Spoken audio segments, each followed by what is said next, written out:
So today I wanted to kind of set the stage a little bit. So, the rationale behind this is that, in these times, a lot of people, and because of laws in general, that you can't go to your salon and get your hair done.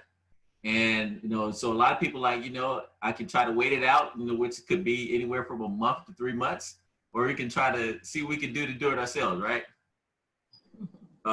So we developed this class, this tutorial as a tool for the people out there who have wash and go styles and twist styles, which happen to be Michelle's specialty. She's really good with twist styles, really good with wash and goes. And we wanted to get someone here that can speak to you, give you detailed instruction how you can perform it at home with your home self-care routine. So just to kind of give you a little background, Beauty Lifestyle Network is an online beauty and lifestyle network. We feature up and coming beauty brands. So if you want to check us out, we have a website, beautylifestylenetwork.com, and also at Beauty Lifestyle Network on Instagram, Facebook, and YouTube. So make sure you check that out. And also make sure you check out our other two guests as well. Lys, what's your tag again?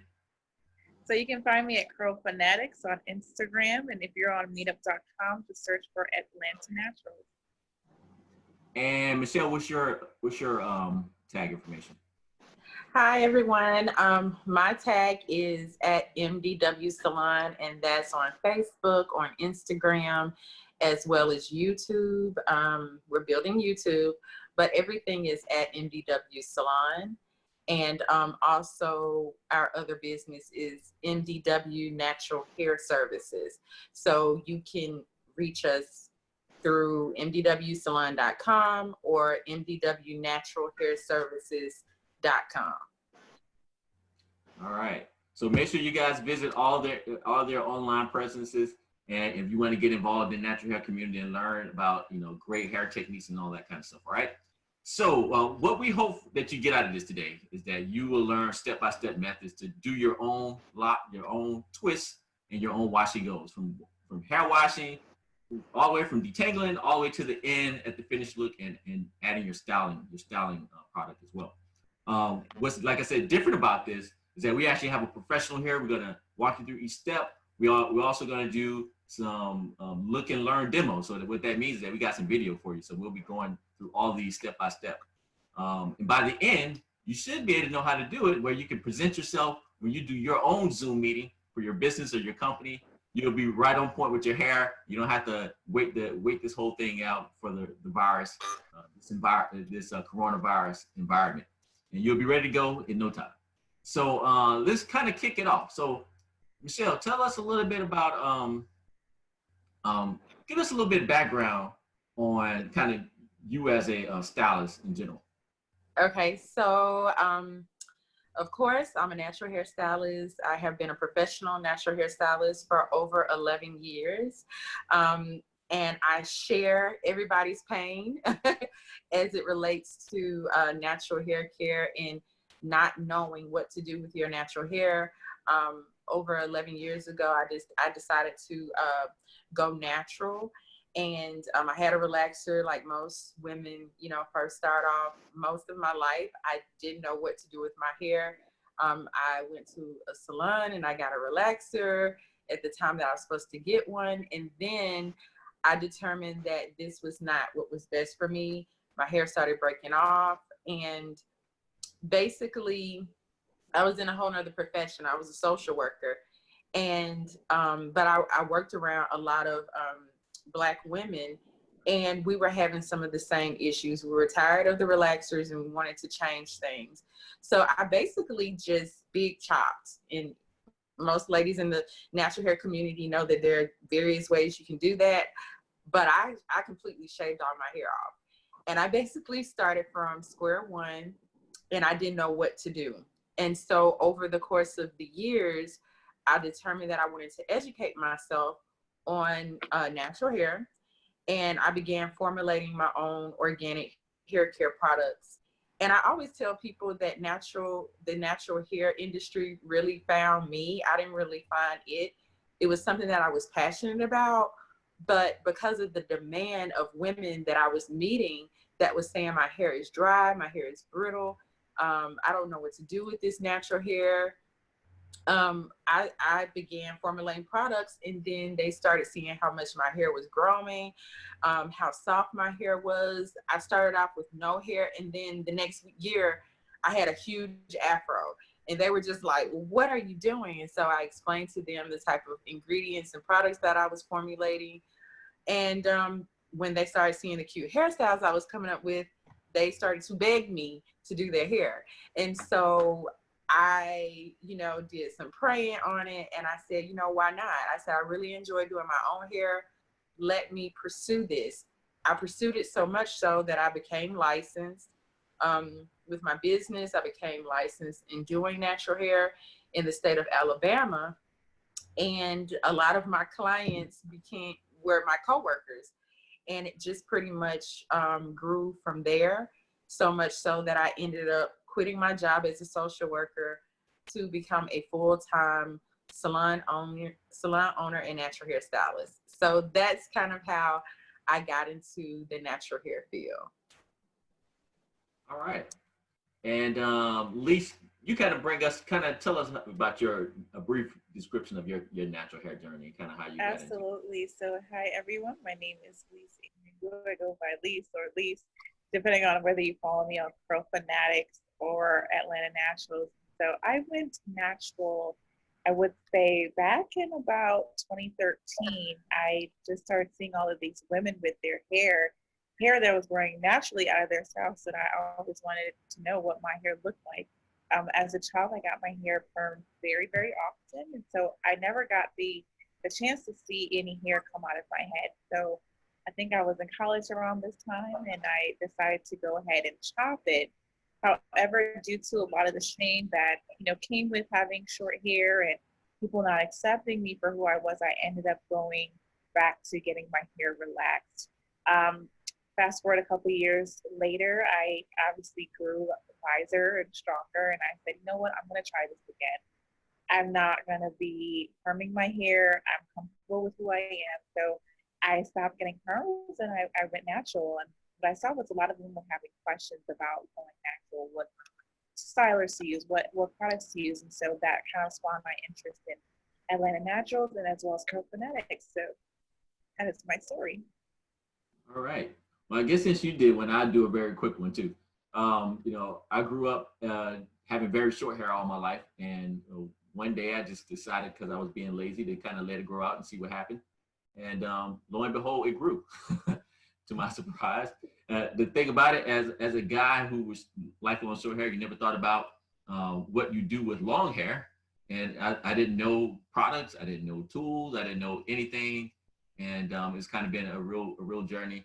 And that's kind of sparked my interest in the natural hair movement, because I had zero knowledge about it whatsoever. And even now, I'm learning a lot, and I like things like this because I get to learn from, it's good to learn from peers, but it's even better to learn from experts. So that's been a benefit of working with the Beauty Lifestyle Network. I get a chance to talk to a lot of experts in the field, such as yourself, Michelle, and really pick up some great tips, which I hope we are able to do for these great viewers today. So we're not going to belabor this too much longer. We're going to get right into it. So I'll start us off, and then I want Lys to kind of jump in there and kind of as we kind of go through the pieces. So what I want to start off talking about first is kind of give me an idea of some of the prep work. So right now we're going to talk about doing a wash and go. Very popular style. I have one right now, and I'm interested to see how it differs from what you say as an expert. So kind of tell me how you prep your hair before you get started with your wash and go. What's like what kind of tools we need to start off with first of all? Okay, so you want to definitely start off with tools like a wide tooth comb. It's always good to kind of start off with a wide tooth comb, and then the next tool that you could use is something like a Denman brush. It also has wide teeth, but it's going to be a little bit closer than the wide tooth comb, because you're basically wanting to get all the shed hair out of your head before you even start, styling and shampooing your hair. So you definitely want to have at least a wide tooth comb, a Denman brush. And if you like working in sections with your hair, you definitely want to have some clips so that you can work in sections. It makes things a little bit easier for you to manipulate your hair if you have some clips that you can use during the detanglement process. Now I know Mhm. Now, I know it may sound self-explanatory since you talk about a wash and go and what products you need, but kind of give me an idea of what kind of products you need. I'm assuming, shampoo and conditioner, but kind of tell us why you use the types of shampoo, because there's different types of shampoo and different types of conditioner. Tell us what you should be using. Yes. So before the shampooing process, I highly suggest you use a product that's going to help you to detangle your hair. So you want to use, we have B.O.R.N apple cider vinegar rinse, or any type of pre-poo. And pre-poo just means something that you apply to your hair before you shampoo your hair. And I know that may sound kind of weird, is why do you need to pre-poo your hair before you shampoo? And again, it's just so that your hair is easy to manipulate and so that you can get that shed hair out. So that's the first product you would need to use, some type of pre-poo or some type of detangler. The second thing that you would need is a clarifying shampoo.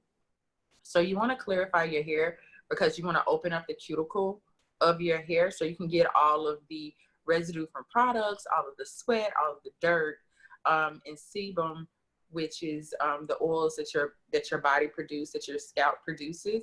You want to clarify that and get all of that out of your hair and off of your scalp.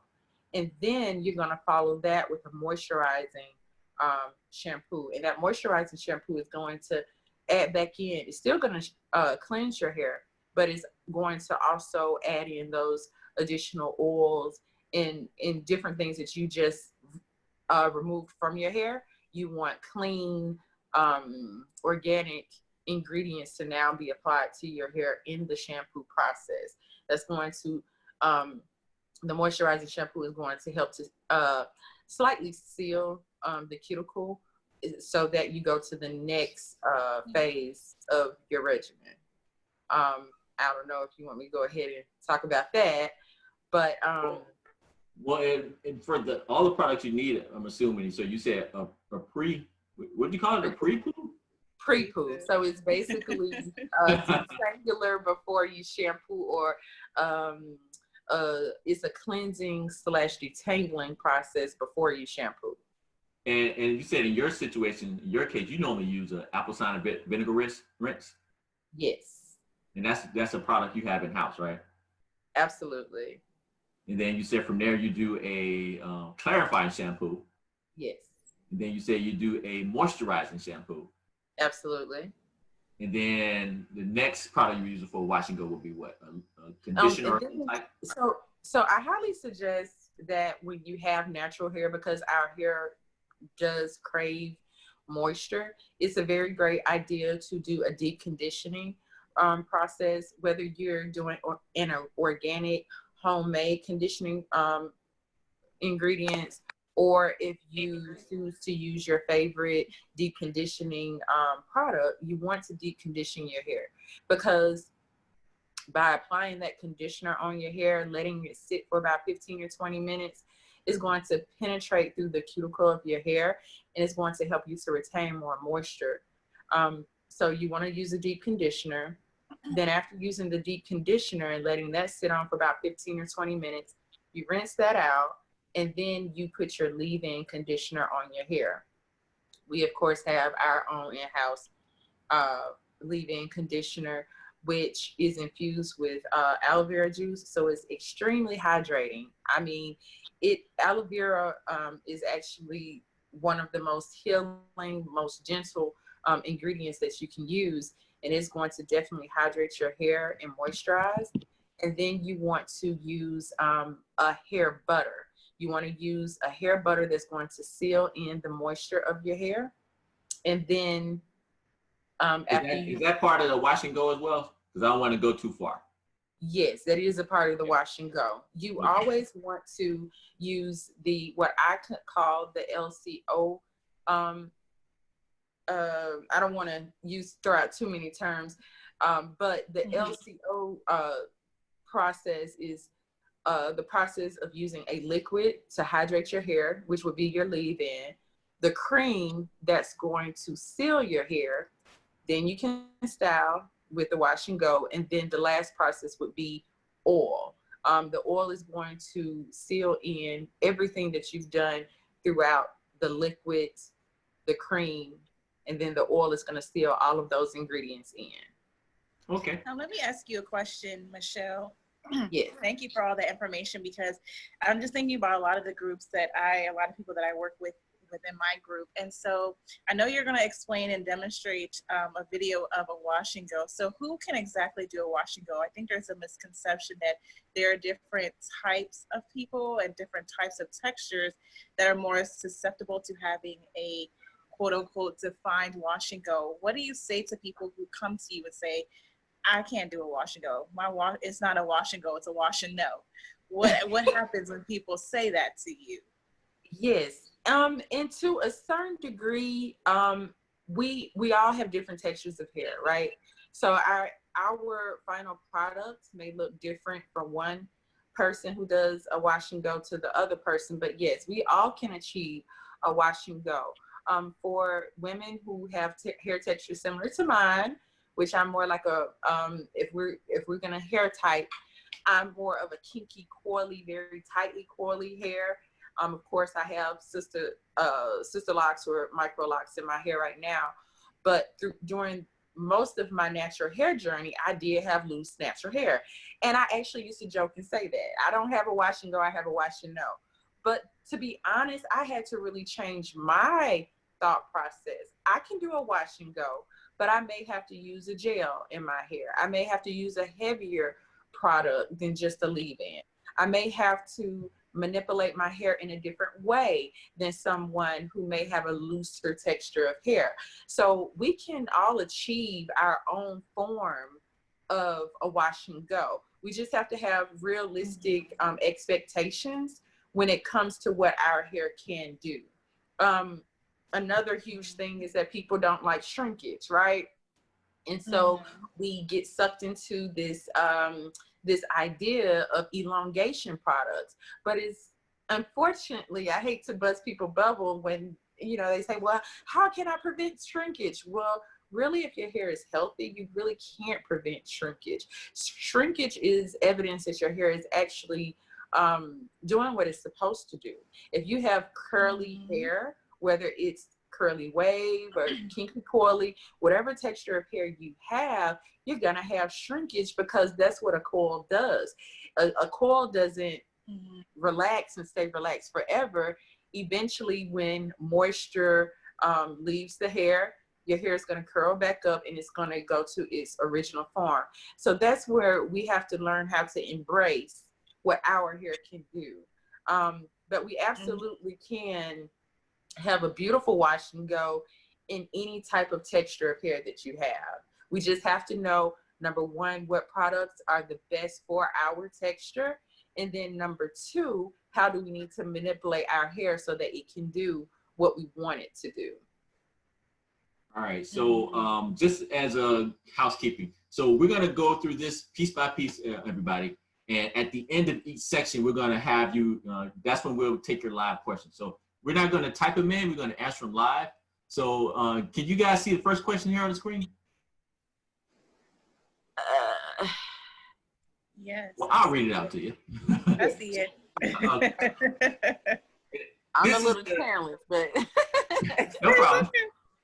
This question's for Patrice Murkison, and she says that her daughter is natural, and she recently found out after many trials that she is allergic to Eco Styler, but she don't know what the ingredients are that causes her to break out so bad. I guess it's more of a statement. You have anything you want to say to her about just ingredients and the use of products? Yes, a lot of ingredients that are on the market have a lot of fragrances. I too am very, very sensitive. I have eczema that flares up, and I will know when it flares up because if anything has like a fragrance, if anything has a dye in it, my skin will let me know. So those are two things that definitely could be contributing to her having a negative reaction to that particular product. Unfortunately, it's just kind of like with any other allergy or any type of aversion that you may have with food or anything else. You really have to kind of pull apart that product, and it's difficult to do because it's not an organic product. Like, you can't use each ingredient and find out what it is that's doing that.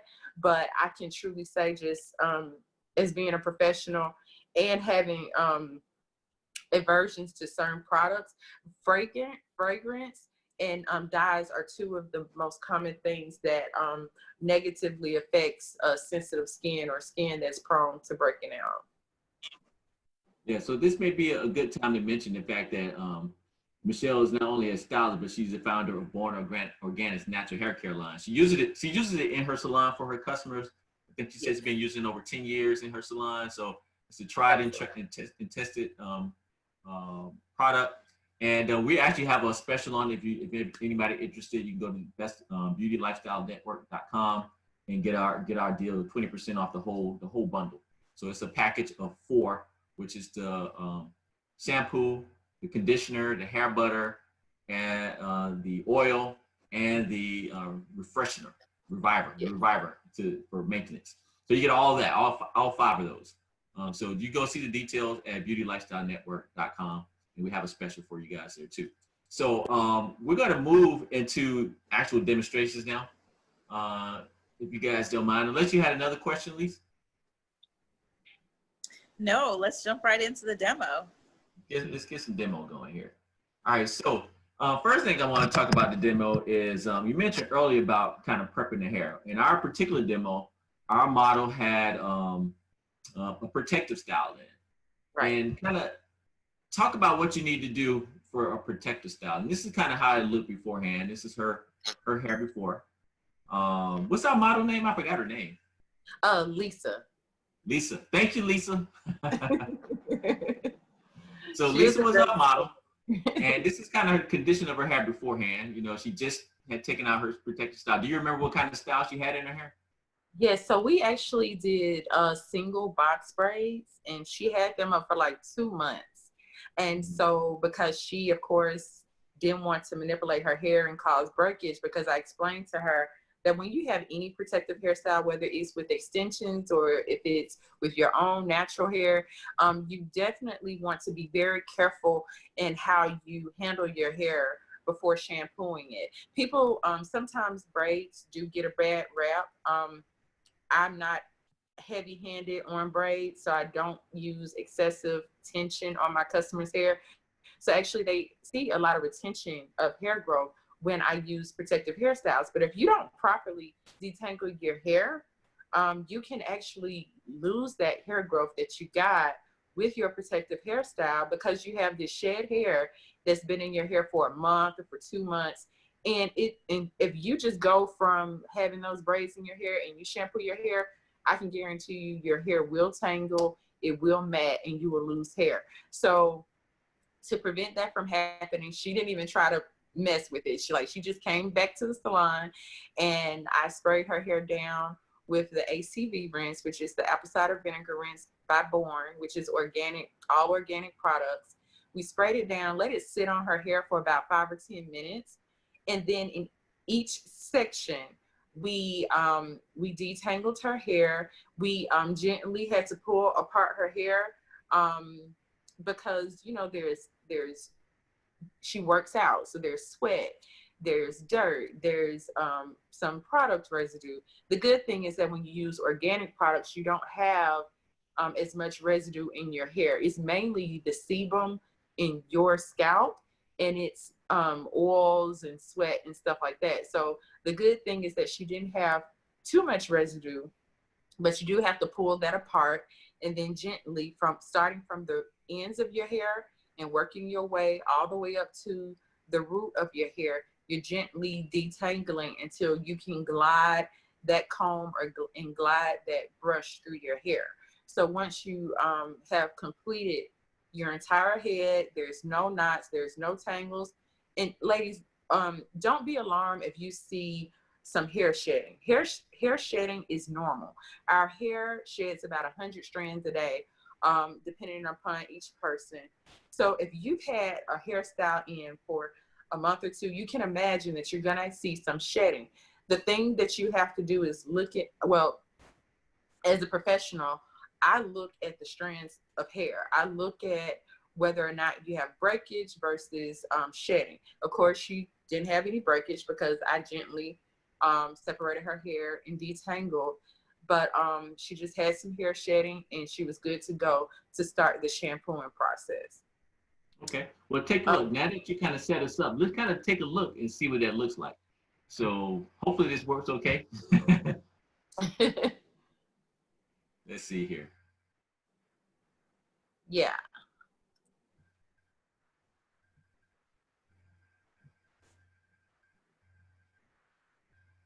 All right. I guess we're asking a lot for this to show it live here too. It takes going a little slower than it normally does here. And I'm so excited. People are asking questions because I definitely want to get to all of those questions. So yeah. Great questions out there. Yes. And this is what I love. I love the education of natural hair, because so many times people just get their hair done and people don't really explain what's going on with your hair, the science behind your hair. If we learn more about the science of our hair, then we'll learn to appreciate our hair a lot more, because it is amazing what our hair can do. But right now, I'm just basically going through that process again of detangling her hair. I think we pretty much have gone through most of it at that point. And I noticed that you also put in some conditioner when you're detangling. So this is before you actually do anything to the hair as far as washing it. Absolutely.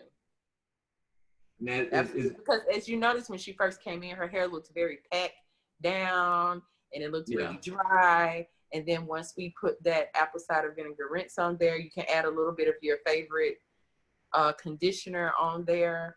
And it can be like a rinse out conditioner. It doesn't have to be like your top of the line conditioner. You just want something that's going to relax that hair and allow you to, wet it down some and get through all of that shed hair.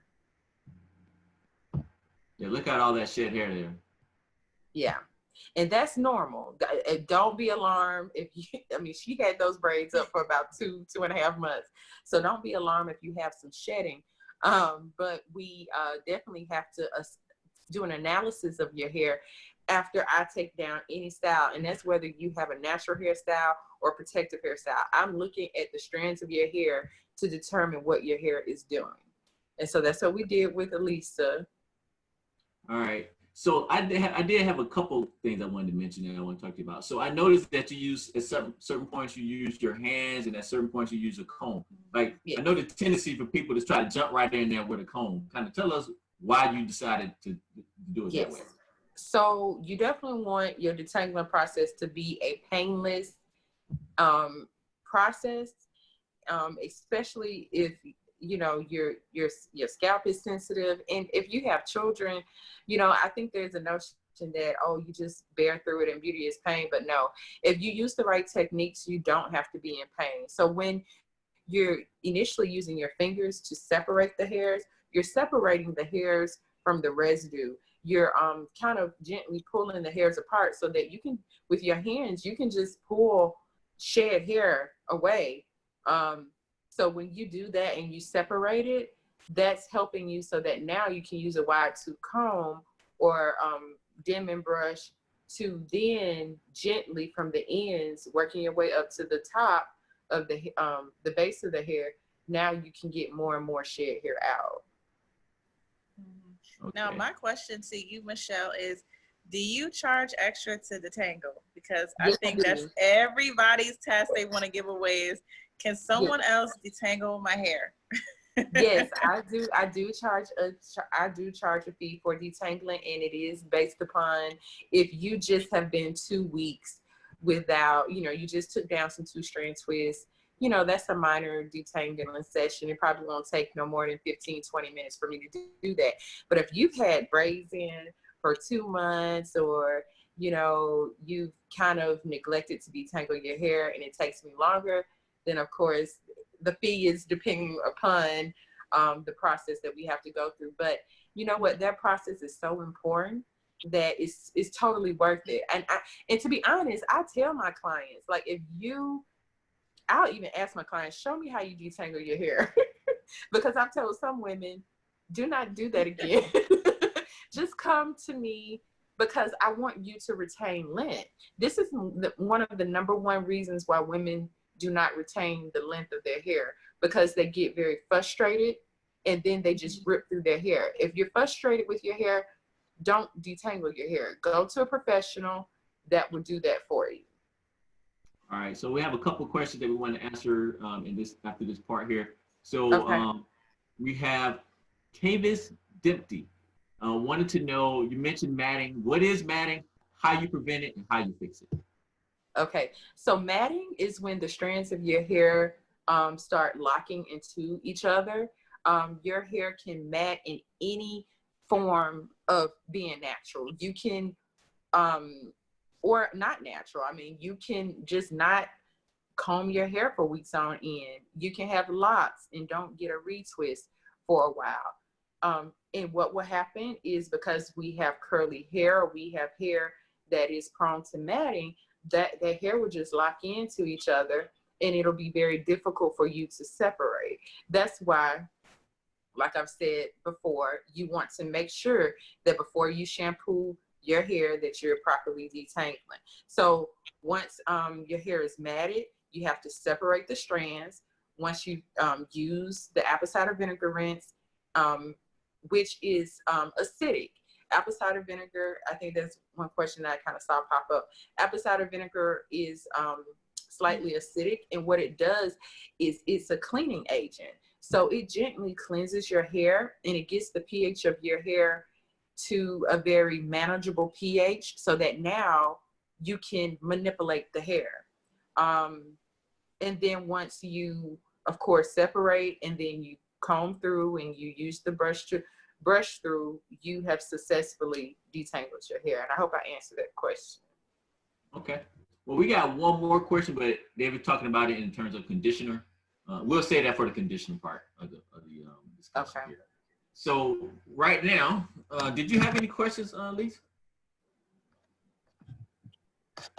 No, I think you've answered it. I know there's quite a few questions that come in through the chat box. So for now, I don't have any, but I love the information that you're sharing with us, Michelle. This is great. Thank you. Okay. So our next step looks like, after we detangle, we get into the wash phase. So let's talk to us a little bit about the wash phase, Michelle. What we need to do, and what is our goal during this phase? Okay, so when you're shampooing your hair, you want to definitely clarify your hair. The best process is to clarify your hair first, and then use a moisturizing shampoo. This particular day, I think I used the moisturizing shampoo both times, but it of course, it also depends on how much residue you have in your hair, because I'm familiar with her hair. I pre-poo before we shampoo. I did use the moisturizing shampoo, but always clarify your hair first of all. When you clarify your hair, like I said before, you're getting all of the dirt, all of the residue of products. You're getting all of that out of your hair first. The cool thing about our product, the B.O.R.N clarifying shampoo, is that it's so gentle that you can use it on a baby. It's not tear-free, so you do have to be careful with that. But it is so gentle, because it is organic, that it will sufficiently clarify your hair, but at the same time, not leave your hair so rough. So I don't want to get too scientific on here, but pH has a lot to do with how your hair responds to different products. And shampoos in nature are more on the basic end. Our hair at its optimal level needs to be slightly acidic, because what happens is when your hair is slightly acidic, the cuticles of your hair lay down. When your hair cuticles lay down, that means that your hair is smooth. Even if you have coily, kinky hair, which is what I have, you still have the softness, and your hair isn't frizzy, but it is more manageable. That's what happened when the cuticle is laying down. Shampoo is supposed to be more basic, because it has to lift the cuticle up to get all of the dirt, all of the residue, all of the sweat and oils out of your hair and scalp. But again, you don't just leave it shampooed. You have to use conditioning properties that are going to close that cuticle, so now that your hair can be more manageable. So in the shampooing phase, you want to use a clarifying shampoo that's going to open that cuticle. You want to use a moisturizing shampoo that's not quite as basic, that's more on the acidic side, that's going to do more help with detangling your hair and still cleansing your scalp, but adding more of those oils and those moisturizing properties, so that you can move to the next stage of using a leave-in, or using your deep conditioner. So Go ahead. I'm sorry. Go ahead. Well, I was about to move on to the deep conditioner. No. Before we go too deep into that, I have a couple questions for people that I want to kind of knock out the way, since they're talking about shampoo. So we have a question from Monica Belvy. She said, "Can you wash your hair too much? Since we've been in quarantine, I've washed my hair weekly. I'm not sure if that's too much for a Black woman." Right. So what I highly suggest Before you answer that, I will say, for me personally, I wash my hair twice a week, every 3 to 4 days. Right. But I have very oily skin, so I do a lot of oil. So I think it may depend. So that being the case, I'll let the expert answer from here on out. Right. So of course, this is going to be something that it is depending upon the person. We do know that our hair craves moisture. You know, have you ever noticed that your hair starts feeling the best once it's like dirty, and then you're like, oh, I hate that I have to wash my hair now. But actually, I highly suggest that clients shampoo their hair at least once a week or once every 2 weeks, because you can actually over shampoo your hair. But again, you have to listen to your hair. If you're noticing that your hair is getting too dry, if you're shampooing your hair once a week and it's just getting too dry, it's not retaining a lot of moisture, then you may want to stretch that out to 2 weeks. But I have clients that come to me every week. They work out. That your lifestyle has a lot to do with answering that question as well. You work out a lot and you produce sweat. There are going to be salt deposits that are on your scalp. It's going to cause your scalp to be itchy, and you're going to want to shampoo your hair more often than every 2 weeks. But typically, clients will shampoo their hair, or they will come to me to shampoo their hair once a week or every 2 weeks. And that is definitely highly suggested when it comes to my clients. Now, I will say, in my defense, every time I wash my hair, I do always add in conditioner. I do condition every time. So you're co-washing, right? So you're co-washing. So no, I do a full condition. I do either a leave-in or I do a deep condition every time. That's good. Yes. Yeah, so it won't. So put that moisture back in. Yeah, put the moisture back in. I got one more question along those lines, since we talked about the shampoo. It's from Bridget M. Punish. I'm sorry, I messed up your last name, Bridget. But she asked, what would residue look and feel like? How are you able to tell? And is it similar to product buildup? Yes. So when you see a lot of residue in your hair, it's like whiteness, a lot of flakiness. Residue can look a little gummy if you're using like a edge control and it starts to kind of cake up in your hair, then all of those are signs of residue. If you're using something like a gel, like a heavier gel, like an Eco Styler gel, you may notice some residue with those type of products. A lot of products that are on the market have silicones in them, and sometimes they don't play well with other products. So like you can use a leave-in conditioner and it has dimethicone or it has some other type of silicone in it. Those lay on top of your hair. They're not organic products. So what they do is they help you with slippage, they help you with detangling, but when it dries or when you add some gel on top of it, if they don't play well together, you'll see that residue. You'll see whiteness and flakes and just a lot of kind of, the best way, I know this isn't technical, but gunkiness. Like you'll see just these particles that's in your hair. If you'll try to refresh your hair with water, you may notice that you have that residue and those white particles in your hair, and they won't just fade away. They'll stay on top of your hair. And a lot of that has a lot to do with silicones that are not meshing well with gels. Okay. So we have a lot of really good questions, and we're going to get to you guys. So don't be patient with it. We're going to try to get through some more of what our agenda here, which is explaining the shampoo.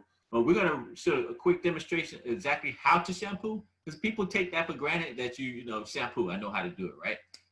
I realized 2 years into my journey that I had been like basically shampooing my hair in a way that it caused tangling. So. Right. So I want to show how you did your shampoo here, and we're going to ask you some more questions after the demo, okay? Yes. All right, here. So kind of walk us through the technique that you use for when you demo shampoo. Absolutely. So in the particular shampoos that we have, on the clarifying shampoo, it is thick enough for you to put it in your hand. First of all, you want to saturate your hair with water before you use any type of shampoo. You want to make sure that the water is the first line of removing, the things that we just talked about from your hair, the residue, the oil, the sebum, all that stuff. So you want to saturate your hair with water. That's going to rinse out the ingredients that are on your hair, the top part of your hair. Rinse that all the way through. And then with the clarifying shampoo, you're going to put that in your hand, and you're going to put about a quarter size amount of that in your hands. You're going to basically, I like to apply shampoo in quadrants. So in the front, these two sections, in the middle, and in the back. And when you use the shampoo, if you pour the clarifying shampoo in your hand, you're going to rub it in your hand together and do that in those sections. With this particular shampoo, our moisturizing shampoo, you actually pump it directly onto your hair. So you want to kind of pump, you want to use 5 pumps, 2 pumps in the front, 1 pump in the middle, and get 1 pump in the back. And that is going to create all of this lather. And when you're shampooing your hair, you don't just tousle your hair with your hands. What you're wanting to do with the balls of your fingers, you want to massage the shampoo into your scalp, and then you're always manipulating your hair in a downward motion so that you're not tousling your hair and causing a lot of friction and not causing a lot of matting.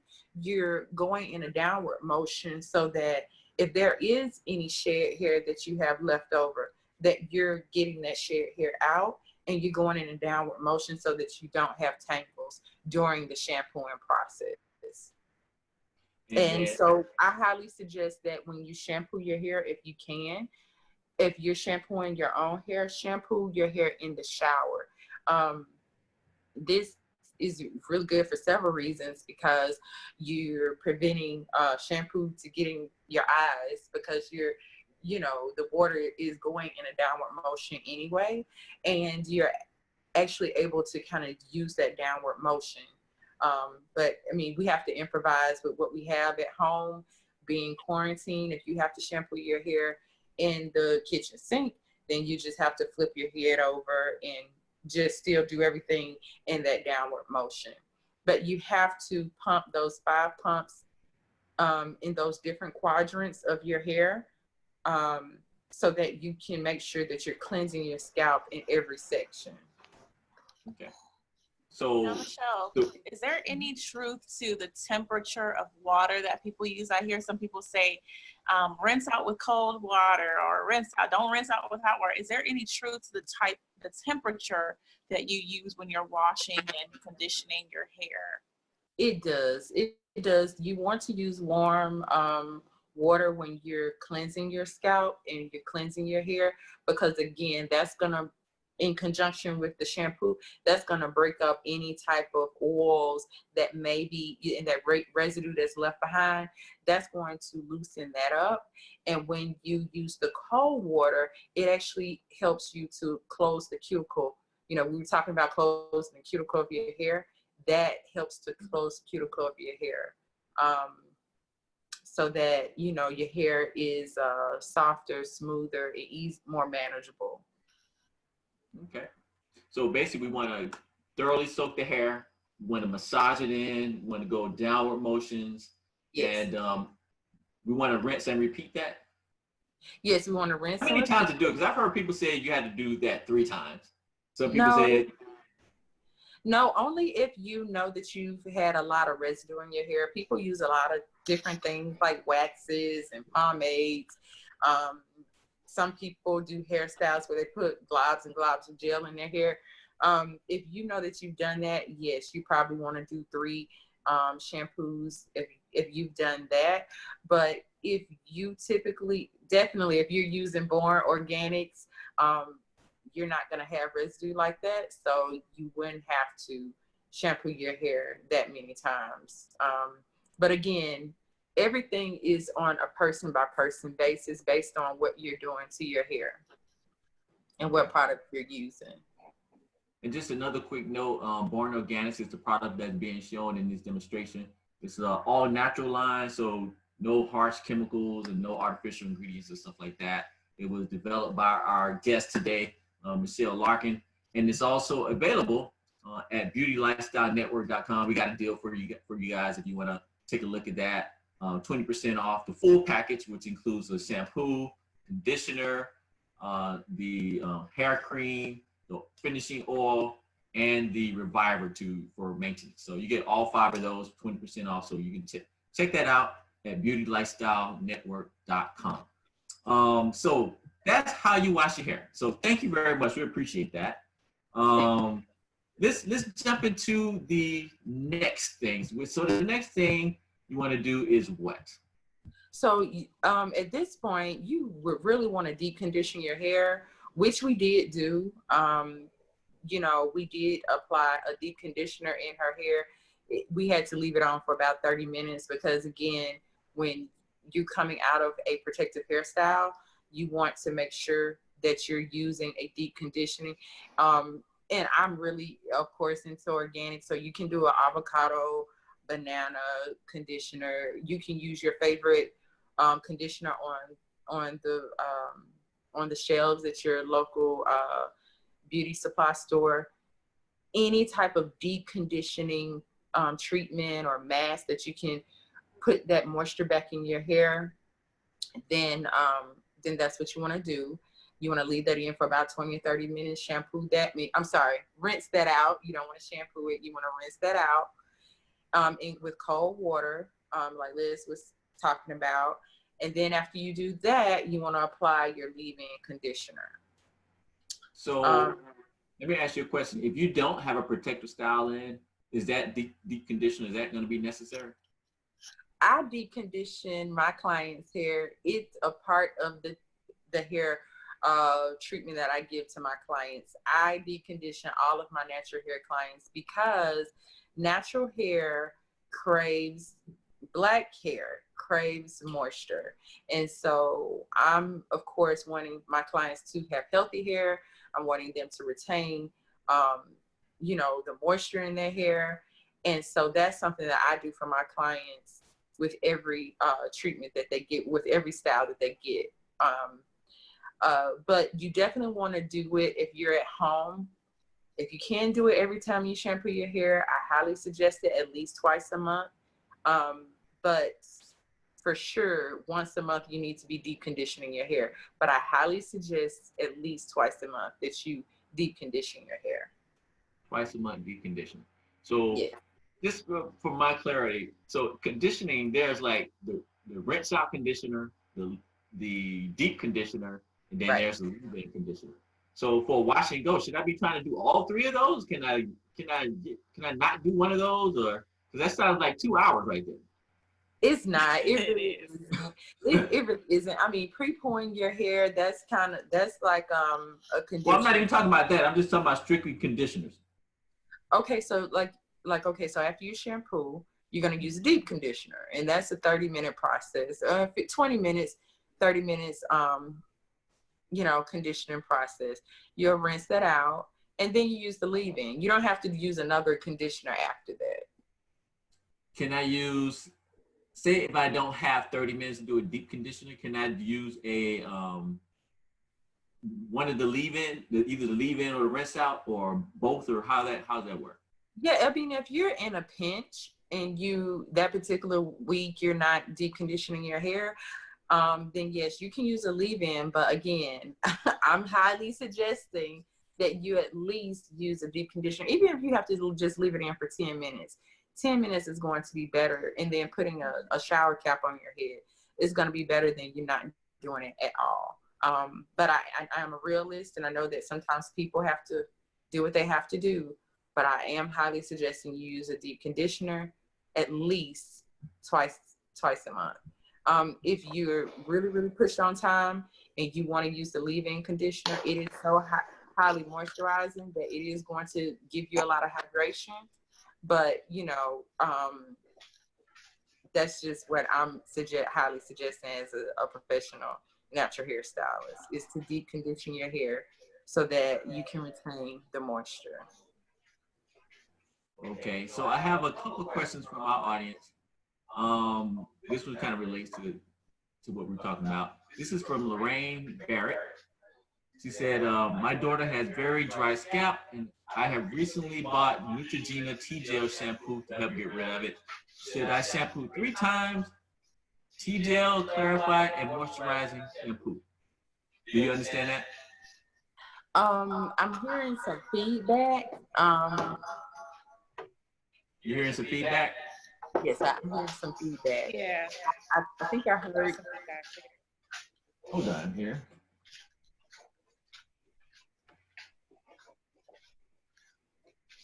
Still hear it? I'm still here. You still I hear don't the hear the feedback? feedback anymore. Okay, good. Yeah, it's a little bit better. So, from what I hear, the daughter has very dry scalp, and she says that she shampoos her hair 3 times.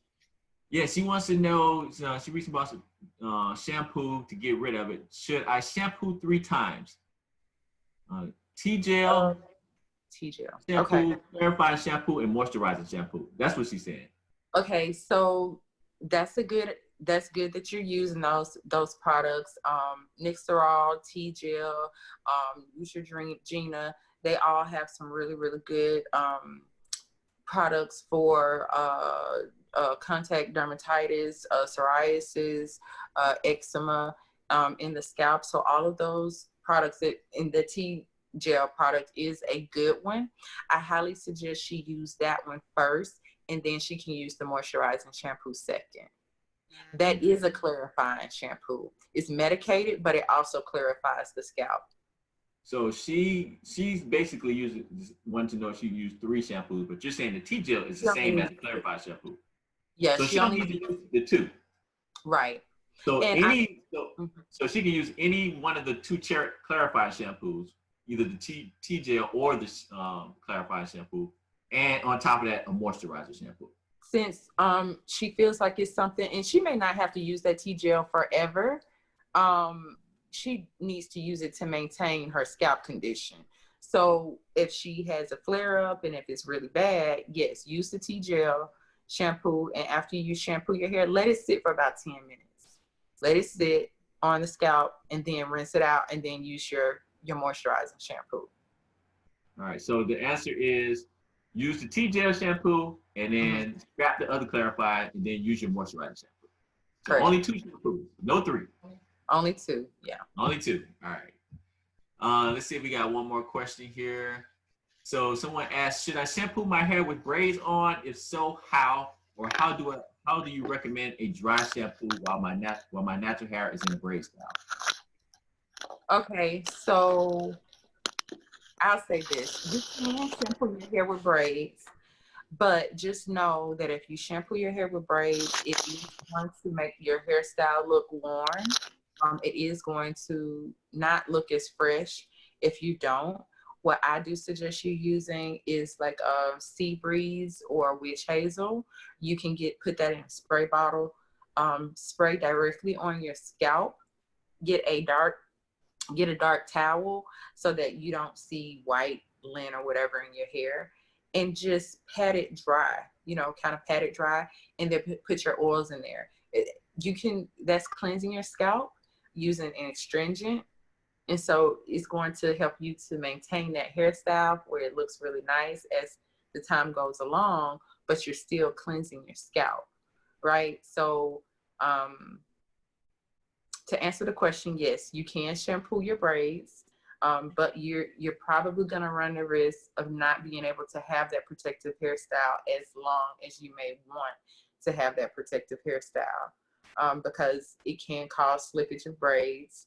I want to make sure that if you are shampooing your hair with braids in it, that you're completely getting that shampoo out of your hair and out of those braids.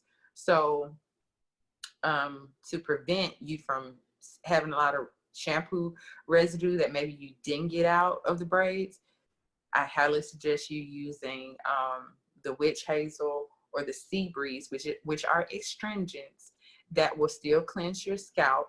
And then after you blot that dry with a dark towel, then you can put the oils on your scalp and on the shaft of your hair as well. Okay. So I guess the answer to the question is yes. You can shampoo, but be careful. And Yes. I'm assuming this is where you really want to pay attention to the technique you use to wash your hair too, because you don't want to go crazy with those braids and pull it out, right? Right. And you may want to dilute the shampoo. You may want to dilute it a little bit so that you don't have shampoo left in your braids. You may want to get a spray bottle, kind of doing the same thing you're doing with the astringent, spray it directly on your scalp. Some of the shampoo is going to run off on the braids anyway. And then after you rinse with water, you can do that twice. After you rinse with water, then you apply your oils on your scalp and over the shaft of your hair, the extensions or the braids or the twists or whatever you have in your hair. Okay, good. Let's see. So again, we appreciate you guys really having a lot of cool questions, and we're going to try to get to as many as we can. Right now we're running about 9 o'clock, and I'm willing to stay over if my guests are able to do so. Are you guys good to go? We're good. I love it. All right. Over here. We have one more question in regards to leave-in, and then we'll move on to the actual what that looks like, how you apply it. So it says, this is from Tricia Valentine. She said, is it okay to leave in a conditioner that does not expressly say that it's a leave-in? Will it damage my hair by leaving conditioner in my hair that says I should rinse after a few minutes? Okay, more than likely, that conditioner that tells you to rinse it out probably has a lot of silicones in it. Silicones, again, are going to cause a lot of residue. It probably is not going to mesh well with other ingredients that you're going to use on your hair. If you're using gels, if you're using anything that, when they formulate these products, they formulate them for a particular reason. So that's why they tell you to rinse it out, because if you use it with like a gel, then it'll cake up on you and you'll get a lot of residue. You'll have a lot of whiteness in your hair. You have to re-shampoo your hair anyway. And again, a lot of these products are not organic. So if you're using something to tell you to rinse it out, the best thing to do is to go ahead and rinse it out. I know when co-washing was a huge thing, and it was the craze that was the thing. People were leaving a lot of those products in their hair, and they were wondering why so much whiteness would be on their hair and it wouldn't go away when they use styling products. So the best thing to do is the way that company line tells you to use that product. It's just best to go ahead and do it that way so that you don't have anything that will adversely affect your hair. Now, whether it'll cause damage to your hair, it just depends on what those ingredients are. And we know that silicones, parabens, different things like that are not the best things to leave on your scalp and your hair. So that can cause some scalp infections, that can cause some issues to your hair. So just better safe than sorry. Just use the products the way that they, have formulated them for you to use. All right. Now, So Michelle, I know you talked a lot about a lack of moisture. Is there such a thing as having too much moisture in your hair? Yes, it is. There was another big craze in the natural hair community where people were putting conditioner on their hair, like the conditioners that you rinse out, and they were going to sleep with those conditioners in their hair. And the thing that can actually cause problems, people don't realize that you need a balance. So in life, there's always balance that you need.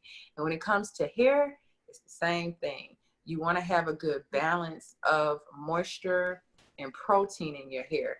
If you're over conditioning your hair by it being constantly wet all the time, like in that case, people were going to sleep with those products in their hair. They were waking up and then they were thinking, oh, well, I'm really moisturizing my hair.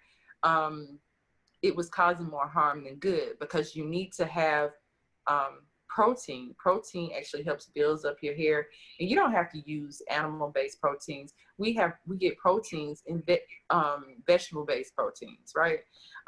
So you don't want to keep your hair too hydrated in a sense, with conditioners that you just sit on there and you just let them sit there.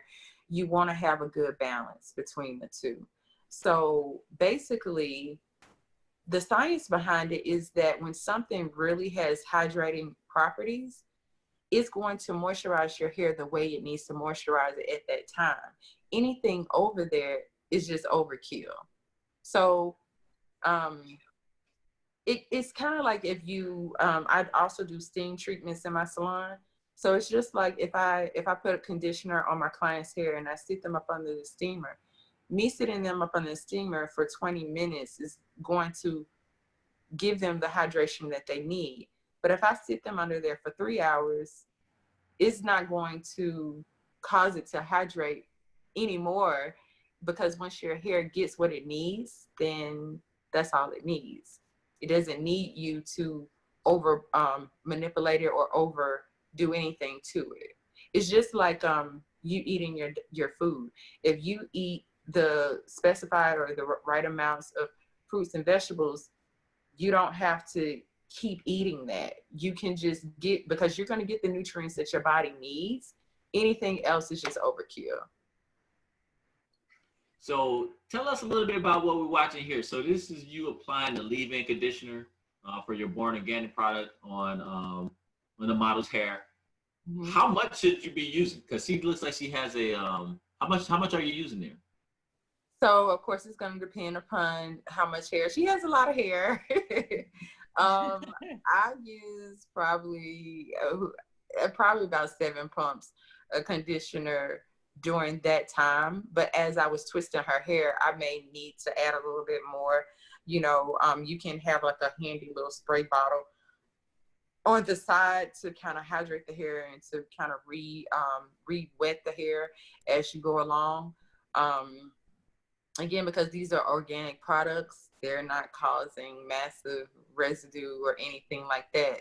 The base for this particular product is aloe vera juice, super hydrating, wonderful for healing your minor cuts and burns and scalp conditions.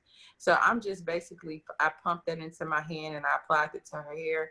And then in each little section, I'm just detangling through her hair, starting at the ends of her hair and working my way up to the base of her hair. So really, so it really looks like once you do this part, you're kind of at the wash and go phase. This is the go part, right? Right. This is the go.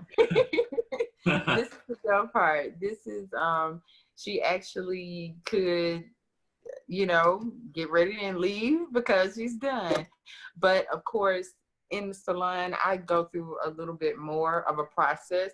So once you comb the leave-in conditioner through your hair, what I would say is to get maximum definition in your hair, you can just gently, through each section that you comb through, just gently smooth down your curls with your fingers. And that's going to give you even more definition in your hair.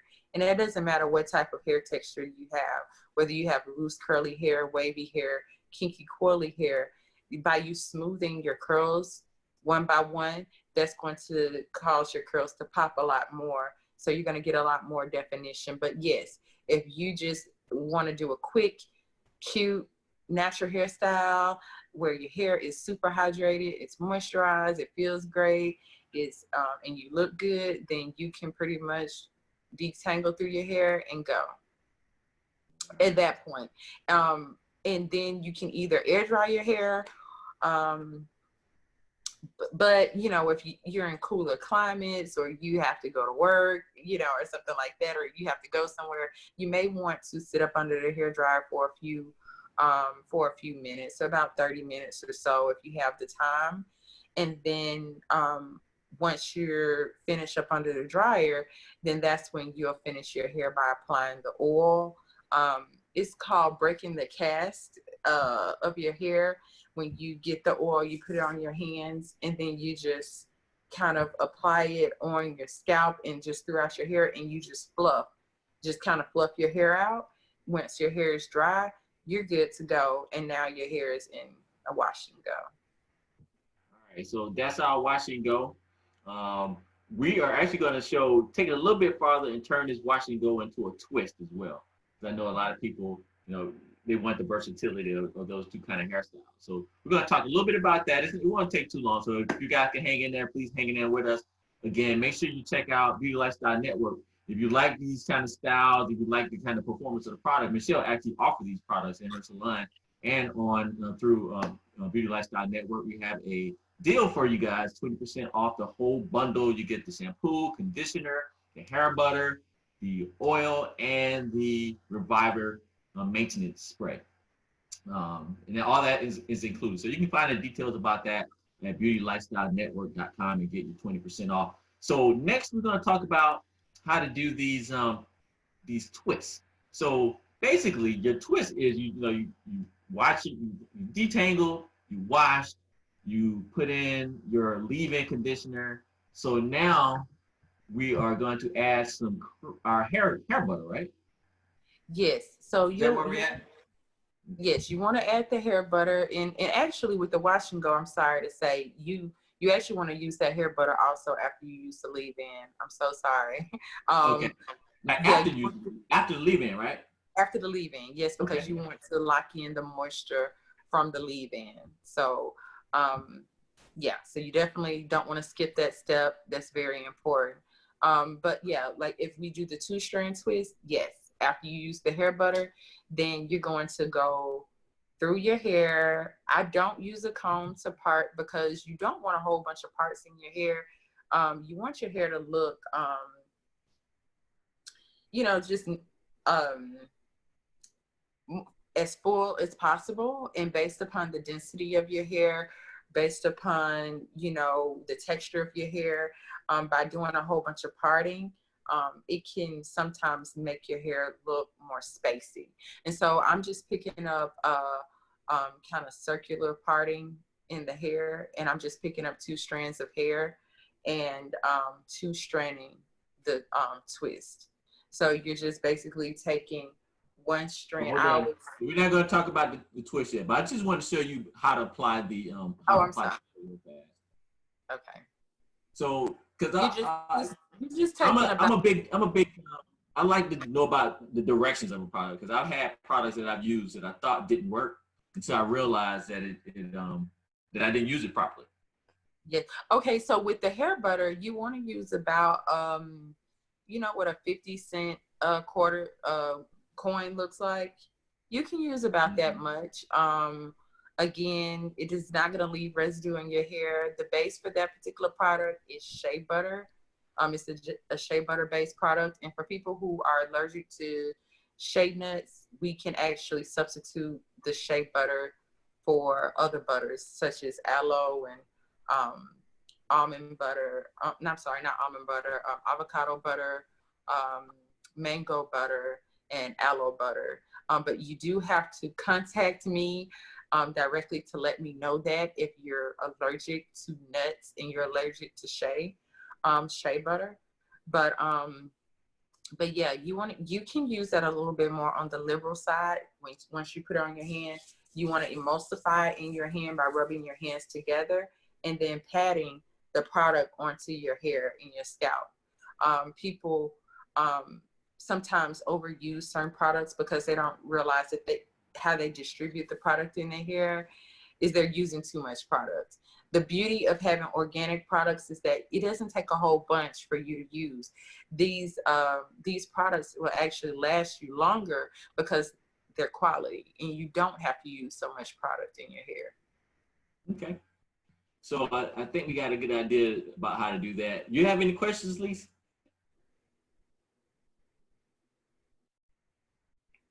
I guess Lys doesn't have any questions. All right. Let's see if we have any audience questions real fast.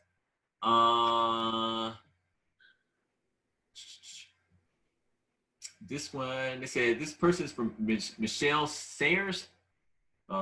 SARS. Sorry, Sayers. I'm sorry, Michelle. Her question is, I have fine hair. I am natural, no chemicals, and I want to continue to grow my hair shoulder length. What good natural products would you recommend? Could it be a moisturizer, shampoo? It could be a moisturizer, shampoo, and conditioner. I think I threw you a softball, Michelle. Oh yeah, B.O.R.N.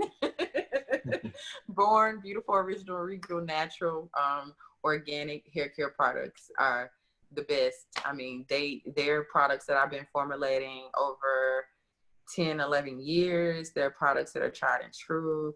They have been tested in over thousands of customers, thousand appointments that I've had over the course of the years.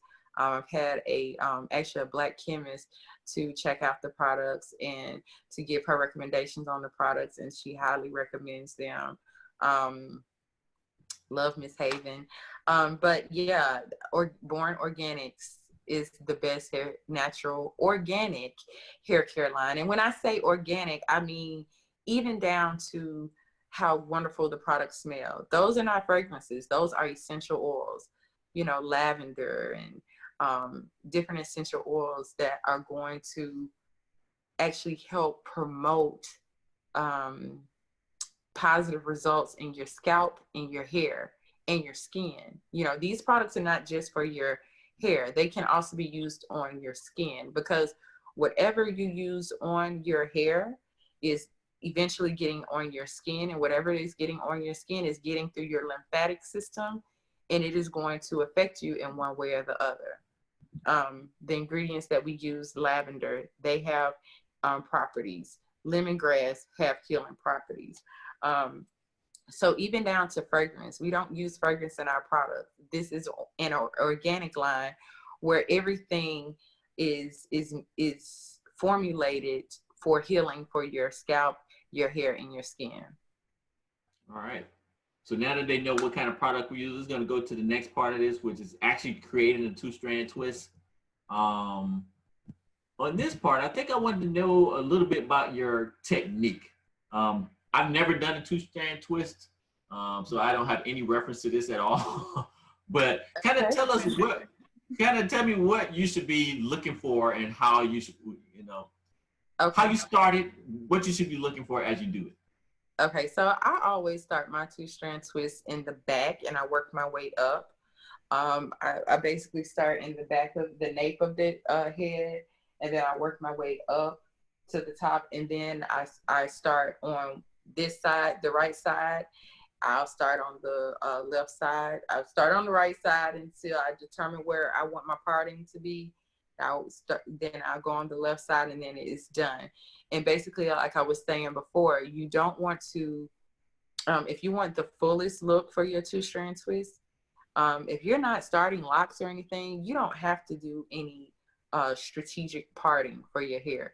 You want to do kind of like circular parting with your finger, and then you're just going to take those two strands of hair. I don't know if you can see in the video, but you're going to get two strands of hair and you're basically, whether you twist to the left or twist to the right, just be consistent. Do it throughout your whole hair.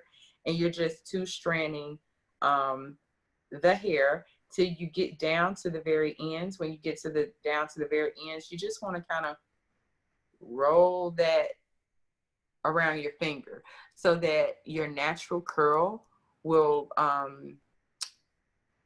show at the ends of your hair. You don't want to just leave the twist, you know, just straight. You want to kind of twirl it around the ends of your around your finger so that it can create a curl at the end of your hair. And then you just do a whole bunch of those throughout your hair. Now, the thing is, it depends on how much time you have. So yeah, that's where I'm just kind of using the clips, you know, to keep the hair away from the other part that I'm actually two-strand twisting. I'm kind of smoothing the hair out, and I'm getting two pieces of hair. And then as I get those two pieces of hair, I'm just two-strand twisting down the shaft of the hair. And then I'm going to kind of roll it around my finger. And that's going to encourage the curl. Encourage, that was the word I was looking for. And then I'm moving on to the next one. You see how those are kind of like circular looking partings? It's not like I use the comb and I don't have to perfectly, you know, comb a straight line through your hair. And this is just going to let your hair look like it's falling as natural as possible. So it's not That's looking really like, a good point. That's such a good point, because I'm just saying for myself, I know I do two strands, so I typically use the rat tail comb. And depending on how you part your hair, you have that, but like I think some people say that line of demarcation where you can see where you drew that line. And so it's terrible because now when you have those lines, you have to find a way to hide it. And when you start ruffling your hair, you get the frizz and the, you know, you get all of that. I don't know if anybody can relate out there, but I know I've experienced that several times. So I like that circular motion. I'm going to try that. yes. So I had a question about the twist in the sense that you was, I think, in the middle of it. First of all, it looks like you did it in layers. So you start off in the bottom, and then you went to the middle, and then you did the top. Yes. And then at a certain portion of you reapplied some leave-in to that as well. Yes, because you want to keep the hair hydrated. That's going to encourage the curling of your hair. That's going to encourage that your cuticle is still laying flat. That's going to encourage a more manageable, easier process as you're doing the hair. When your hair starts getting dry, you're not going to have that juicy look to your locks. You're not going to have, it's not going to be that easy to manage because it's drying out. So like I was saying, you want to maybe reapply the product because it is such a light product. And it's such a moisturizing product. That's just fine. You can kind of reapply, or if you want to have a water bottle handy, you can have a water bottle handy and kind of rehydrate your hair as you're twisting. Because trust me, we did, these are like medium-sized twists. But you can do them as big or as small as you feel like doing them. By using this technique of not parting your hair, it's still going to give you more of a fuller look. And the beauty of this hairstyle is that it's a hairstyle that keeps on giving. She wore this for a couple of weeks or a week or so, a week and a half. And then when she undid it, she wore a twist out. So this is a hairstyle that's going to help you to prolong this hairstyle, especially during this time of quarantining. You want to, you know, have your good protective hairstyle that you can keep in for a week and a half or 2 weeks. And then you want to be able to still rock it out for another 4 or 5 days to a week with your twist out. So that's the beauty of having this hairstyle. But yeah, so doing it in sections like this is going to help you um, to have a fuller look for your hair. All right, and this is what a fuller looks look like. Let's take a look at what the finished product is here. Right. So she went for a side part. So we parted her hair on the side. You can have a middle part. You can have a side part. You can kind of have your hair going out of your face. You can have your twist coming to your face. That's going to just be based on your preference of how you want the hair to actually fall. But think about how you want it to fall so that by the time you get up to the top, you will know how you need to part off your hair. All right. So this, I think this is going to give us a 360 version for those out there who want to see what the finished product looks like. Um, so I guess for the twist, um, any other kind of tips you want to recommend? Is there like some like pro tips to make sure they look just like this? Because this looks really good. Thank you. Yes. So Lisa's, thank you. So Lisa's hair is not, as you can see before we started, it looked like she had like this huge afro and her hair looked, a lot fuller. Lisa actually has a kind of a looser texture of hair. She doesn't have a kinky, coily texture that I have. She kind of has a looser texture, and her hair is actually more on the finer side. But because we use those techniques that I was telling you about, it still gave her a fuller look than if we had parted her hair off with lines. So if you have finer hair, please, you may want to make your twist smaller. The finer your hair is, by going a little bit smaller, it's going to give your hair a fuller look. If you have thicker hair, you can kind of get away with bigger partings, right? Because you have so much hair, it's going to take you a lot longer. But if you want to stick with it, whether you have thick hair, whether you have fine hair, it depends on the outcome of what you want. If you want your hair to have more fullness, you have to go smaller. If you want to, just do this as a protective hairstyle and you really don't care about how big they are, you're at home anyway, you're not going anywhere, you can go for a bigger twist. If you have some thinner areas in your hair, like sometimes women, we may have some thinning around the edges. You may want to do your twist where your twists are more so going towards your face, so they can camouflage any thinner areas that you may have. But the great thing about two-strand twist is this is an amazing protective hairstyle.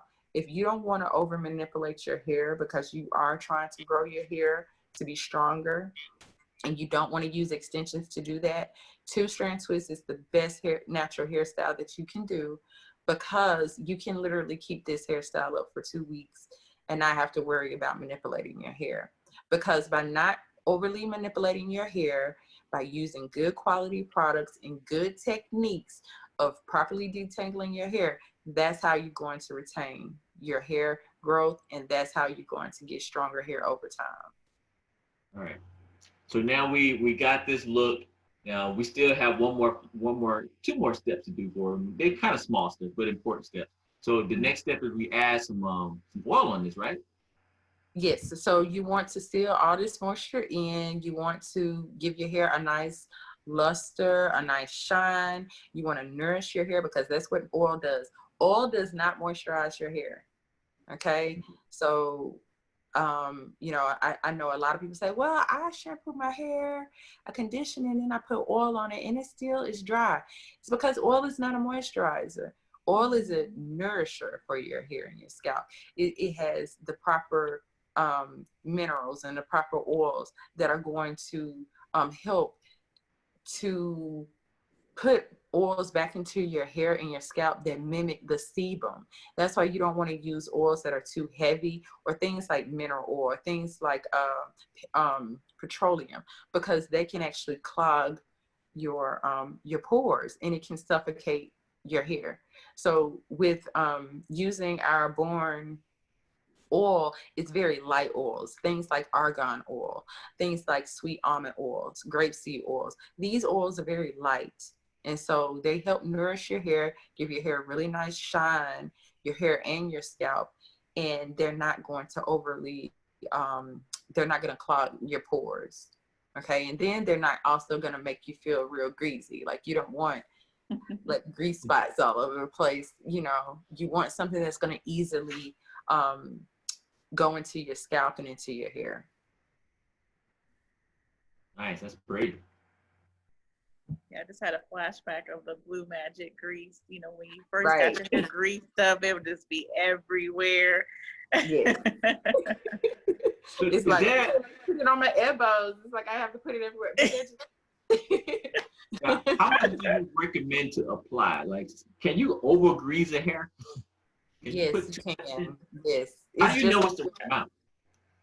Okay, so I would pump about for the entire head. I would pump about three to four pumps of oil.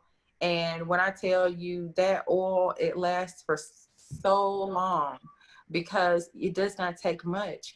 And a lot of my customers, even when it comes to the hair butter or the oil, they'll tell me, like, I'm so amazed that my hair still is moisturized. Like I could go a whole week or I can go 3 or 4 days without even have to reapply the products. And that's just, it has a lot to do with quality ingredients. You know, it's just like eating a McDonald's hamburger versus eating salmon and vegetables. Like it depends on what you're putting into your system of the outcome of it. You know, you can go 4 days or 5 days or a whole week without having to reapply product in your hair because it doesn't need it, you know? Yeah. Yeah, it looks great. Good job. Thank you. It looks so juicy. Right. So moisturized, so healthy. Thank you. That's what you want to hear. You don't want to say, oh, your twists look dry. You want it to look juicy. Yeah, not crunchy or anything. And in this style, did you apply any gel or this was just straight up the moisturizer and the oil sealing everything in? This was only the B.O.R.N products. Wow. Yes. No gel. That's crazy. No gel. All right. So I think the last phase, the last step into this was I guess is this optional, the fact of adding heat to kind of make it all, put it all together? Is that the thing that you normally do too? Oh, is where optional? I'm sorry. Adding heat, I guess drying it through like a yes. So during this time, it was like in the winter, or it was kind of a cooler temperatures that were going on at that time, I think. And so yes, I suggest, a lot of my clients don't like sitting up on a dryer, but at our salon we actually have a rotating hair dryer, and it's not like very, very hot heat pouring down on you. So it's a state-of-the-art hair dryers that we have.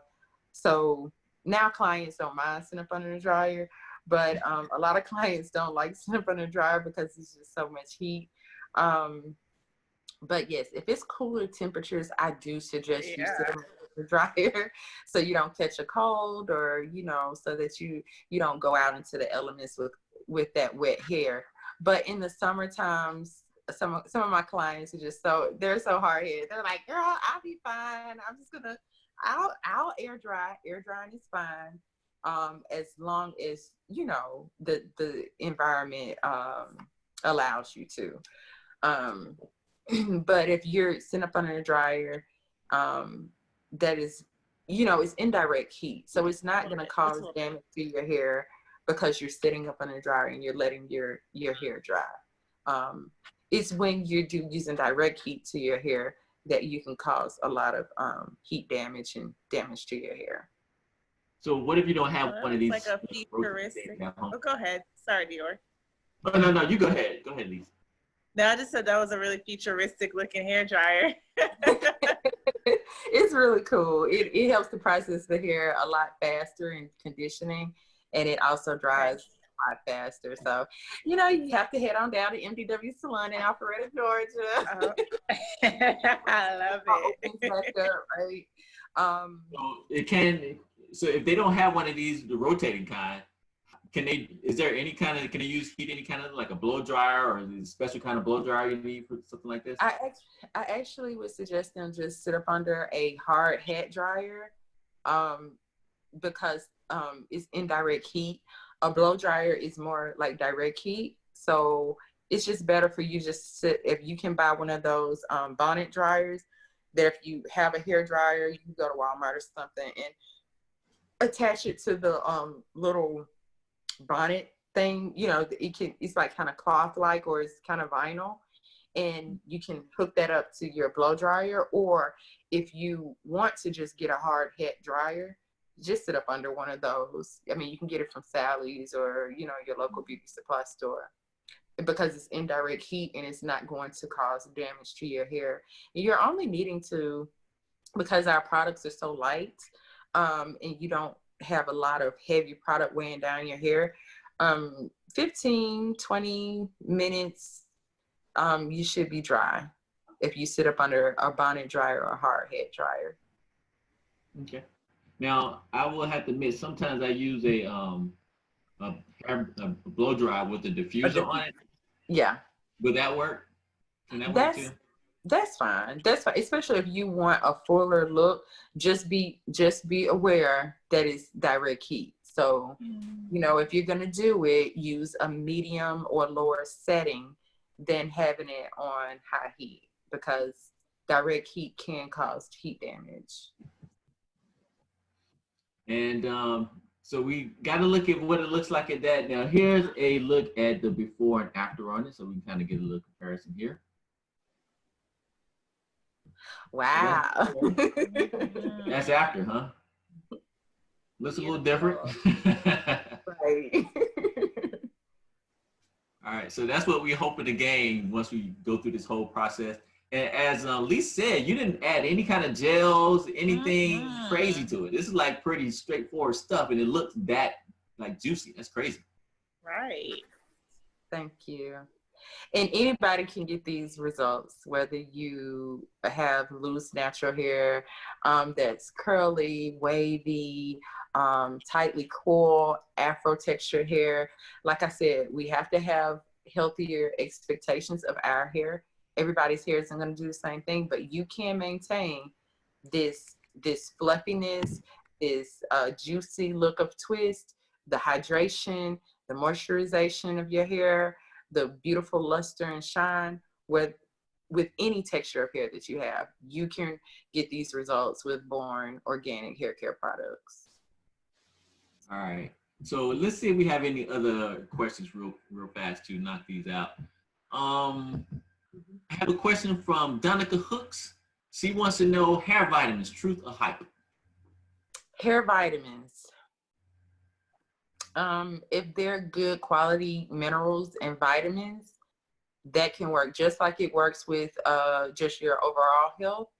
There are vitamins and minerals that can help aid in overall health of hair, skin, nails, and all body functions, and building your immune system and different things like that. So we know that B12, a lot of times, like biotin is like a really, really known vitamin that's really good for your hair, skin, and nails. They're all related to each other because they're all basically made up of the same things, keratin and different things like that. So there is some truth to hair, nail, skin vitamins, but just know that the best way to get vitamins is through your diet.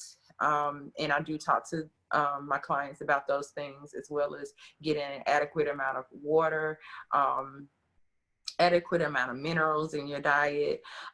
So yes, vitamins can be helpful, but try to get most of your nutrients for your hair, your skin, and your nails through your daily diet and through exercise and being active, because that's going to help stimulate blood flow and oxygen to your body.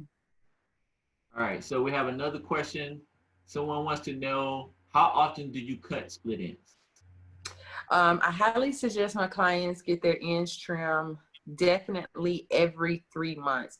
There's a treatment that I call TLC treatment, and it's basically where every 3 months we assess your hair, we trim your ends, we deep condition and steam treat your hair, and it's just maintenance. It's just like going and, you know, getting overall body makeover, like getting a massage and, you know, getting a manicure and a pedicure. Like, you need to do that for your hair every 3 months, but you really need to listen to your hair. So your hair needs to be trimmed. When you start noticing those single strand knots, you start noticing breakage. Remember, we were talking about shedding versus breakage. Shedding is going to be longer strands of your hair that have gone through the life cycle, and now they have come out of the follicle. So they're supposed to do that, right? But if you're seeing little short pieces of hair on your bathroom floor, you're feeling those little single strand knots at the end of your hair, it's inevitable. We have curly hair. And what does curly hair try to do? It tries to lock on itself. The ends of our hair are the oldest parts of our hair. And so we need to go ahead and trim that off. And the thing is if you regularly trim your ends, you really don't have to trim that much. You know, if you're trimming your hair every 3 months instead of only trimming your hair once a year, then you're only trimming about 1/4 of an inch. But if you come to me, you haven't been trimming your hair, and that's causing more breakage, you're not retaining hair growth, then I'm gonna have to cut more because you didn't do it. So it's not like you get to escape not doing it. You're just going to see that we have to trim more because you didn't do it during those other phases when you should have gotten that treatment on your hair. So this, I'll just interrupt real quick, just let people know that we're talking about how to create your own wash and go and twist styles.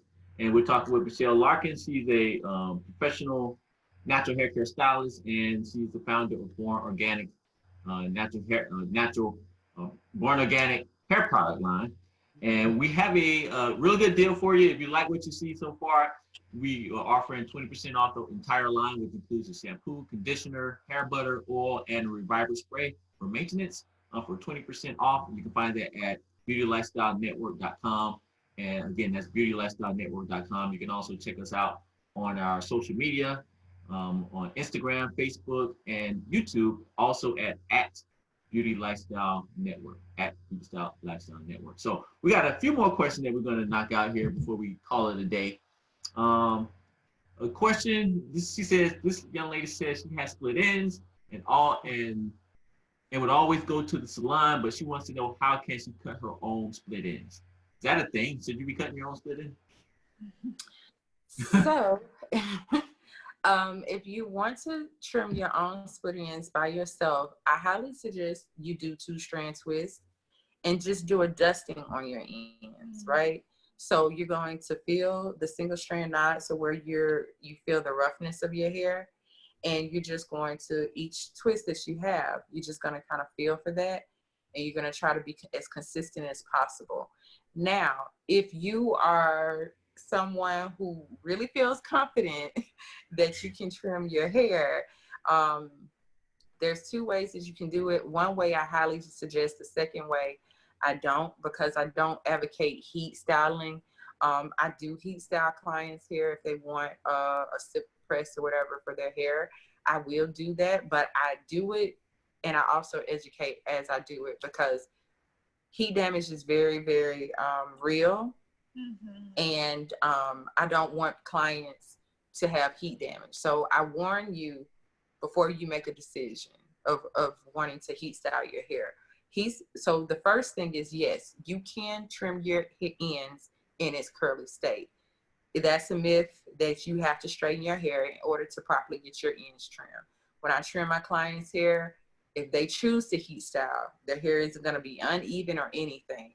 But that's a stylist is properly trimming your hair. If you're very, very motivated and you feel like you can do it, you will have to section your hair off, and you will have to really make sure that you know what you're doing. I can't really do that right now because that's a professional technique. But if you have your hair in 2-strand twists, you can trim your ends and try to be as consistent as possible with how much you're trimming off. The second way, of course, is if you blow out your hair with the blow dryer and or you choose to flat iron your hair. Of course, you're going to be able to see your ends a lot better and you can trim it in that way. But I highly give you a warning that if you're going to do that, you have to know what you're doing. You have to use heat protectant on your hair. You can't use excessive amounts of heat on your hair. Your hair burns at 450 degrees and up, and that is based on your hair texture. Some people texture is finer. Some people hair texture is more prone to heat damage depending upon their hair. If you are going to heat style your hair, you want to make sure you have deep conditioned your hair. You have used the heat protectant. But know this, and I say this, I know this is going to sound crazy. I tell people using heat is like birth control. Nothing is 100% sure. So you can do it 15 times, and on that 16th time, you can get heat damage.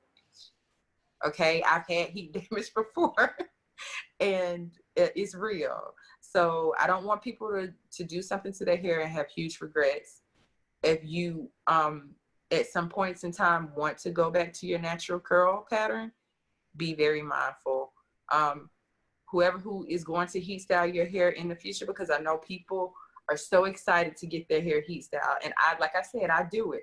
I have clients who came to me and their hair was super short. Now their hair is literally bra strap length and longer, like waist length. And it's because they don't heat style their hair all the time. When we do it, it's a treat. It's like once or twice every year, and they get to show people, see, look, with these twists, my hair is like all the way down to my waist. But the thing is that you just have to be mindful that if you choose to heat style your hair to trim your ends, that there's always a possibility that your hair may not revert or that you may get some form of heat damage. So I highly suggest that if you're going to trim your ends, put them in 2-strand twists, see where you need to trim your ends, where the single strand knots are, where the roughness of your hair is, and trim your ends in that way.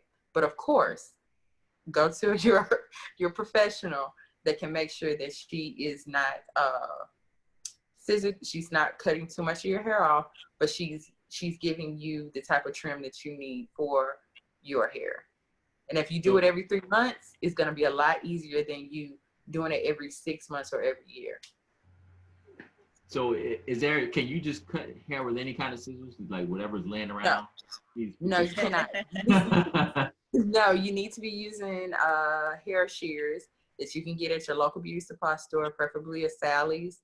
You know, all hair shears are not created equal. So you have some, you definitely want to make sure that your shears are sharpened. You can either get a sharpener, or there's some people who will do that for you. And you want to keep those scissors away from your children, away from your loved ones, because you don't want to use those to cut paper and other things. They need to be solely for your hair.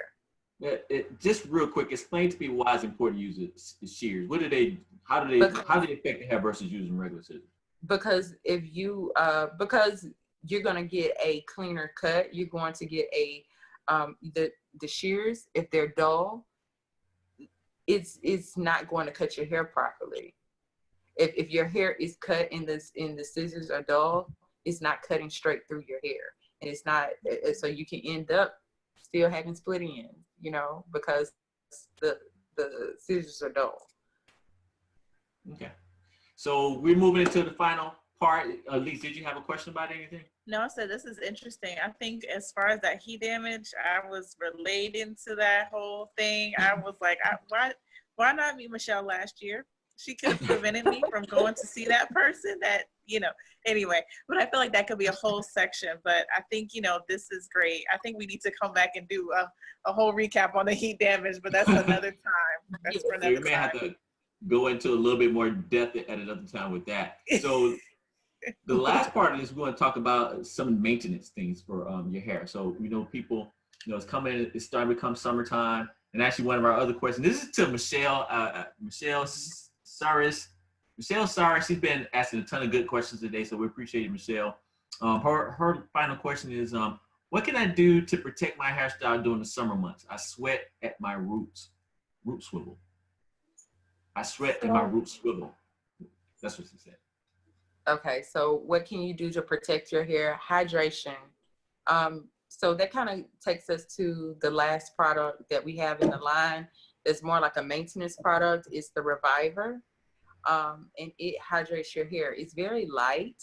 It's like when you wake up in the morning and you just feel like whether you have your hair loose natural with a fro, or maybe you have your two-strand twist in your hair, and it just looks like it's just kind of dull. Your twist didn't look this way when we initially did them, and you need some hydration. That hair reviver is what's going to hydrate your hair. It has a vegetable glycerin in it, and vegetable glycerin is a humectant. So what a humectant does is it draws the moisture from the atmosphere and it puts it back into your to your hair and your scalp. Um, we put a little bit of that in there. You don't want too much vegetable glycerin in your products because it can have an adverse reaction when it's super hot. But that's how you're going to make sure that you maintain um, the hydration in your hair. You want to use some type of mist, some type of hydration product, some type of not oil. You know, you can use the oil afterwards, but you want to hydrate your hair with the leave-in, with the hair reviver, and then you can put your cream on top. Remember, we said liquid, cream, and oil. You can do those things, but you want to hydrate your hair throughout this summer.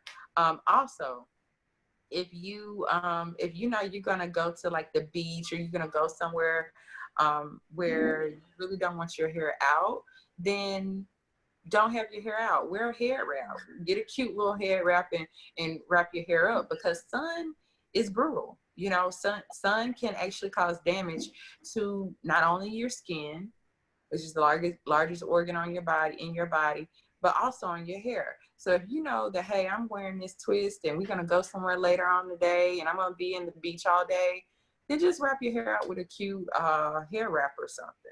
You know, protective hairstyling, whether it's with your natural hair or if it's with extensions. Be very mindful with the stylist that you go to, because you don't want people who just want your hair to look pretty. You want people who actually care about the condition of your scalp and of your hair and of your edges. You know, excessive tension on your scalp can cause alopecia, and we don't want that. So just being mindful of going to someone who actually cares about hair care, that actually cares about the tension that is put on your hair is very, very important. But those protective hairstyles, such as braids, crochet braids, single braids, they can help you to retain growth. But a lot of that has to do with the technician that's doing your hair and how you maintain your hair. And that's going back into the detangling. You can have a hairstyle and you can get tons of hair growth, but how you take your hairstyle down is just as important in how that person did that hairstyle. So this is kind of another maintenance question on top of kind of adding to Michelle's question. So what about for when you are an active person and you're sweating constantly and you're like working out or something like that? What does your maintenance routine should look like for something like that? So when you work out a lot, and if you sweat a lot in your hair, again, like I said before, you may have to shampoo your hair more often. And if you have two-strand twists in your hair, you can shampoo your hair with those two-strand twists in your hair, or not necessarily shampoo, but allow water to just kind of run through your two-strand twist. When you come out the shower, then you can lightly apply the leave-in and then oil on top of it. Um, Maybe a little bit of the hair butter. But when you work out, those salt deposits can dry your hair out. And the salt deposits also can cause itchy scalp, right? So if you work out a lot or if you swim, if you have two-strand twists in your hair, you may have to, cleanse that scalp and reapply the cream, the leave-in, the cream, and the hair butter and the oil on your hair. But it just depends on how often you're working out, how much you sweat in your scalp and in your hair. That's all going to depend upon your lifestyle. So basically, you can wash your hair and maintain it and leave those twists in there, so you don't have to redo it all over again, right? Right. But it's totally up to preference. Some people, they want to take it down and they want to do it every week. And if that fits into your regimen, that fits into your lifestyle, then that's fine. If not, there are ways around that by doing what we just said. Yes. All right. So anybody else have any additional questions? I think we got all our people online. So thanks for the great questions, everybody. Thank you. It's been really informative. Thank you. Anything you want to say, Lys? No, this was absolutely wonderful. I know we went a little bit over, so I know there's still some participants that have been rocking with us since the beginning. So thank you. I know even though we're all under quarantine, we still have, our families, probably kids screaming in the background. I know I had to put myself on mute a couple times. So thank you all for setting this up. And Michelle, this is wonderful information. I'm so glad you're here. And of course, D.O.R.N, thank you so much for letting me be a part of this. It's wonderful. Thank you. It's been my pleasure. This is like my passion. This is my love. This is a huge part of my life.